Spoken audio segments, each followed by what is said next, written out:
Hi everybody, welcome to the Attract Capital webinar series. I'm Janine here with David Barnett. Hi everybody. And today we're going to be talking about The Art of the Roll-Up, which is a sequel to one of the first videos.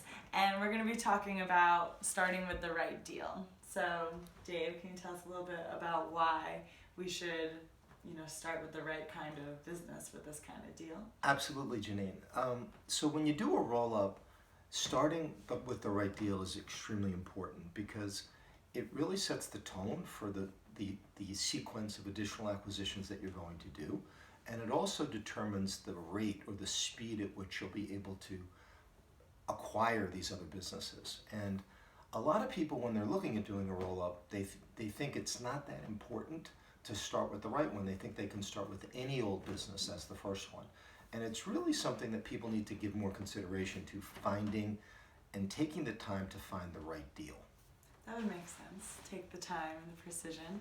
Do you have any reason as to why lenders stay away from small deals? Well, that's a really good point, and I just skipped over that a second ago. Smaller deals usually, the reason you want to start with the right deal is that if it's not a good one, you don't continue to get to do acquisitions because the lender won't continue to fund you. And lenders won't fund certain size deals, particularly smaller deals, as you just mentioned. And the reason they don't is because they see it as risky. There's too much execution risk. There's too much integration risk. And the lender just doesn't see how you can put so many small companies together and scale it into a much larger whole. So lenders really focus more on bigger deals when looking to finance a roll-up as opposed to the smaller deals. They just stay away from it. So then would you say it's worth it to invest more in a larger deal, like paying more for the larger deal? Excellent observation, Janine. So a lot of people, if to do a roll-up means you need to move very quickly and you need to have a lot of resources to be able to do it.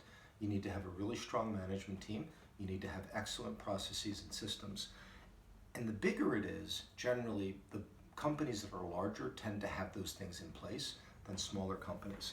So you can move faster with a larger company, that we'll call it a platform company, than you can with a smaller company. And you can add on more acquisitions more rapidly.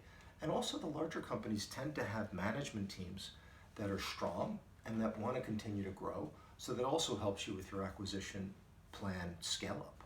So I think it is definitely worth paying more for a larger company than it is a smaller company. So let's say you would pay 4 times EBITDA for a smaller company. It's probably worth paying 5, even 6 times EBITDA for a larger company if you're getting those things, because those things get you the ability to grow faster.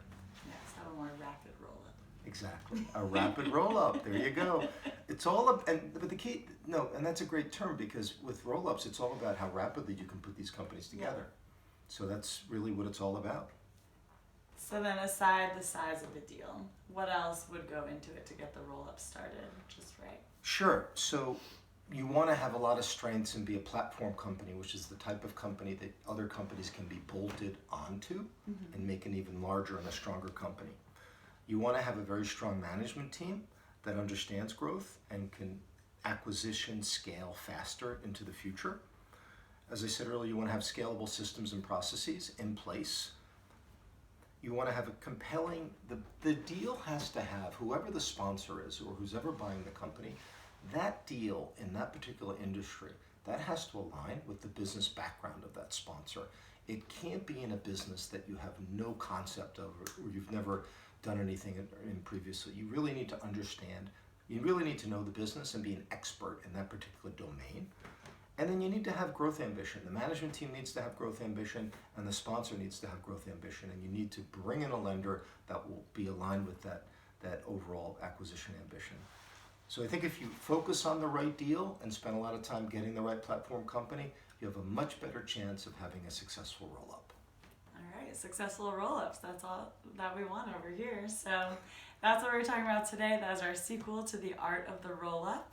If you haven't seen the first video, you can go back on the YouTube channel and check it out. And we will be back with more webinars. Thank you.